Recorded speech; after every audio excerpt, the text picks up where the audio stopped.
En este nuevo capítulo exploraremos el tema de los implementos de boxeo. Hablamos anteriormente sobre el ring y cómo llegó a ser lo que conocemos actualmente y cómo ha existido hasta nuestros días. Ahora hablaremos de uno de los elementos totalmente imprescindibles para el boxeo, aunque no siempre ha sido así, son los guantes. Claramente la estrella del boxeo, sin ellos literalmente no podríamos durar mucho haciendo boxeo. Hoy en día existen muchos modelos disponibles, de todos tipos, gel, no gel, vendas con gel, pero no siempre ha sido así. Incluso en la actualidad hay una franquicia de boxeo como el Bare Knuckle Boxing que ha optado por prescindir de estos. Esta tendencia busca recrear una experiencia más cercana al boxeo del siglo XIX y se presenta como un modelo de negocio diferente, aunque en la actualidad sigue siendo un negocio menor, dado que para expandir el deporte este debe ofrecer estándares de seguridad y esta no los ofrece. Pero los guantes existen desde la antigua Grecia. Ya en la antigüedad, conocidos como imantes, se habla en la Ilíada de que los contendientes se amarraban los guantes con tiras de cuero envueltas en piel de cordero, con los cuales realizaban combates rituales, ya sea el boxeo de las Olimpiadas, que tenía un carácter religioso, o combates directamente por ofensas propias de forma de duelo que existían y están reflejados en la Odisea, como cuando Ulises vuelve a Ítaca y se enfrenta a un par de matones en las calles con tal de tener comida. Estos guantes estaban hechos de tiras de cuero que podían llegar incluso hasta el hombro. Se habla de algunas recreaciones. Probablemente estas fueran las versiones más involucradas en temas religiosos, donde se ofrecía una estética distinta. Y lo que pasaba en este tipo de boxeo, la pigmaquia griega, era que los guantes mantenían constantemente la cabeza alejada de los puños del otro, así como en el boxeo actual. Sin embargo, trataban constantemente de boxear a larga distancia. Esto es algo particular que tiene la pigmaquia griega. Estos guantes estaban hechos de forma recubierta, con tiras de cuero, con piel de animal, y se sabe por los frescos de la ciudad de Knossos que estos estaban implementados incluso para la práctica de niños. Eran relativamente comunes, no tenían para nada la firmeza de los guantes de la actualidad,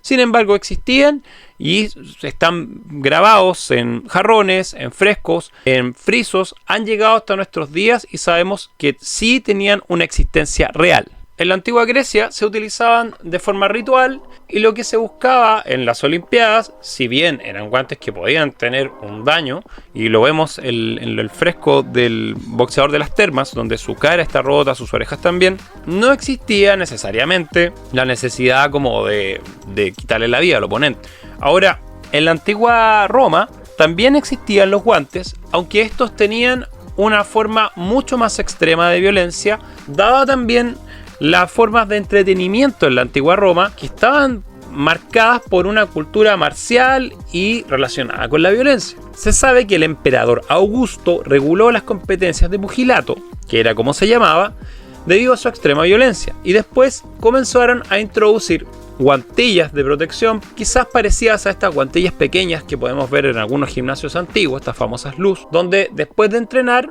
en el gimnasio se utilizaban de forma constante, que eran una práctica como mitones. Probablemente envolturas también parecidas a las griegas. Recordemos que el deporte también era extraído a la antigua Roma desde Grecia y se utilizaban en prácticas. Emperadores como Marco Aurelio, Augusto, eran participantes y practicantes de boxeo. Por lo tanto, sabemos que si una primera autoridad practica boxeo, no va a ser de forma letal. Así que se sabe que el boxeo en la antigua Roma se practicaba con mitones, con algún tipo de guante acolchado, que no ha llegado completamente hasta nuestros días, entendiendo que son materiales vegetales y estos se degradan, y que existía una segunda forma, que era en los juegos que se realizaban en los circos romanos, donde las típicas escenas de gladiadores. Aquí se utilizaban los cestus, que eran guantes de metal o de bronce que estaban recubiertos y claramente ofrecían alguna experiencia mortal. Ahora, un punto importante con esto de los cestus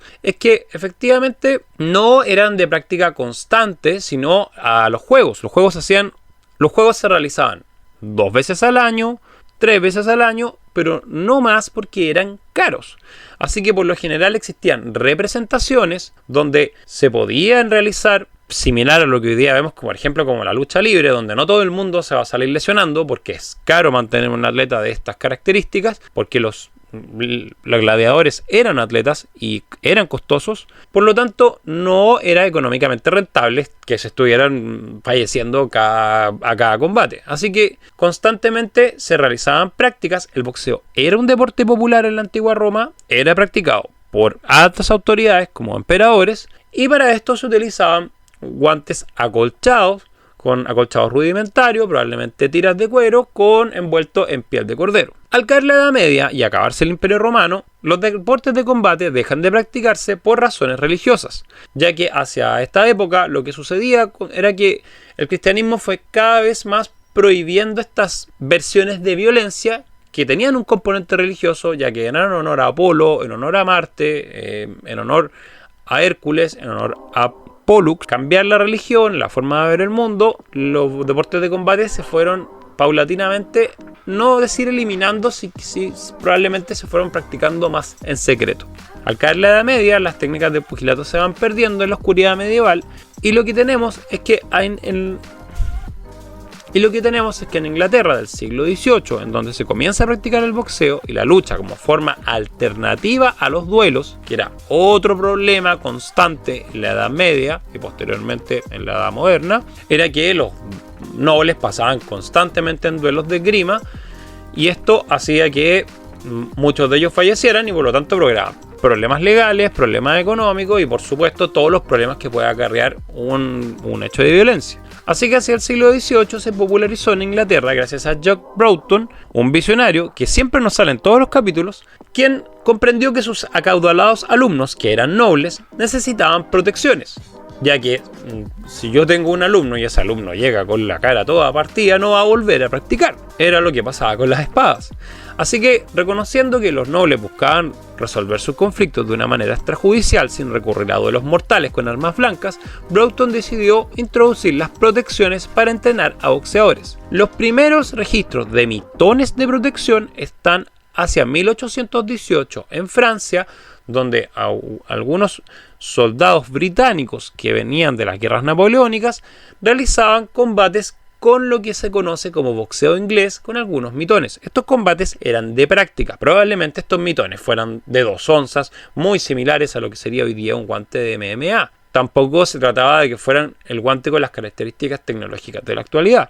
Los combates se llevaban a cabo a puño descubierto. Estos eran los combates de prize fighting, que eran combates que incluían un pago. Lo que sabemos por los libros, por ejemplo, como los estudios del prize fighting en Inglaterra, es que los boxeadores en ese tiempo, los prize fighters, que eran literalmente boxeadores que peleaban por premio, se limitaban a peleas pactadas, generalmente entre clases bajas, quienes se involucraban con la esperanza de ganar más en los peligrosos trabajos del siglo XIX, como trabajar en barcos, minas de carbón o en la armada. Por lo tanto, la posibilidad de tener un combate en el cual el pago era de 80 para el ganador, 20 para el perdedor, podía significar hasta un año de paga. Así que por eso se involucraban en el prize fighting. El prize fighting era directamente un combate sin guantes, donde existían métodos que todavía son nulosos, son un poco oscuros, nebulosos, sobre cómo se endurecían las manos. Se habla desde el agua salada hasta golpear sacos, de golpear objetos duros, parecido a algo del karate. Sin embargo, todo eso sigue siendo mitología. Para que el boxeo pasara a ser reconocido como un deporte legítimo con una mayor participación, era necesario que se convirtiera en un sistema con normas y menos riesgoso que el prize fighting,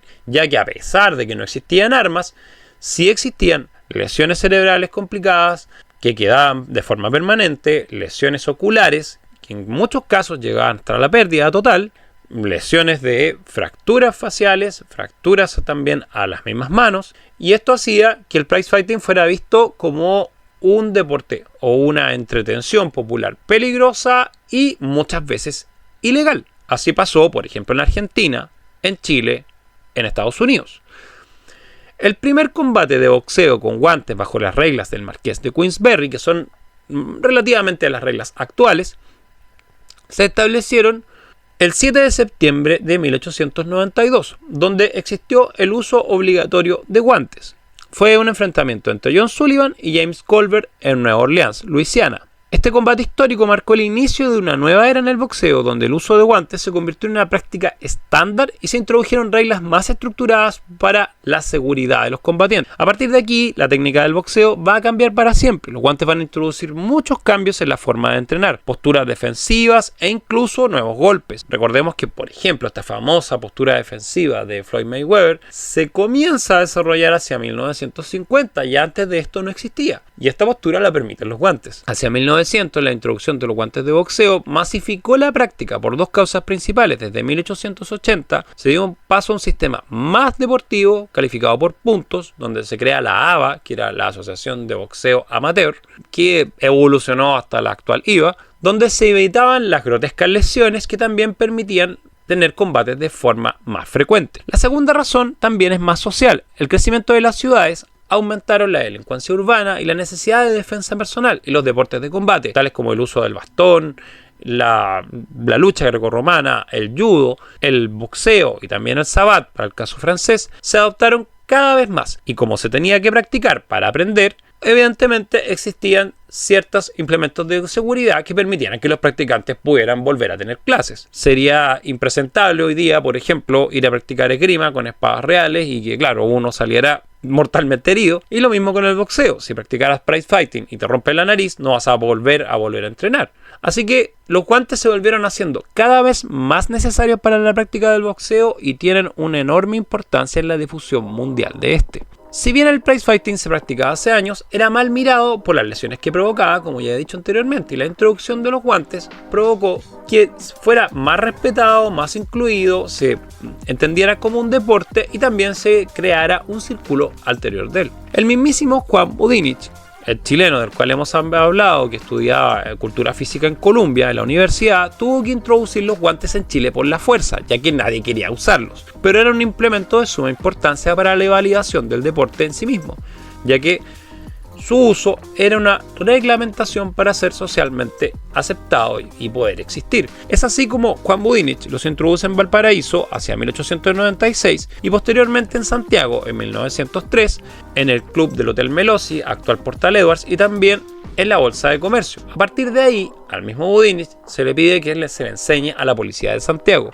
Y en adelante el boxeo se comienza a masificar como deporte, con reglas de asaltos, con duración de asaltos, con uso de guantes, con un referee, con jueces, y esto hace que se masifique. Los guantes cambiaron bastantes técnicas, cambiaron formas de golpeo, cambiaron la historia del boxeo, pero también ayudaron a masificarlo y hacer que este pudiera ser el deporte mundial que es hoy en día. Síguenos para más en el legado del jab. Próximamente otro capítulo de nuestro podcast.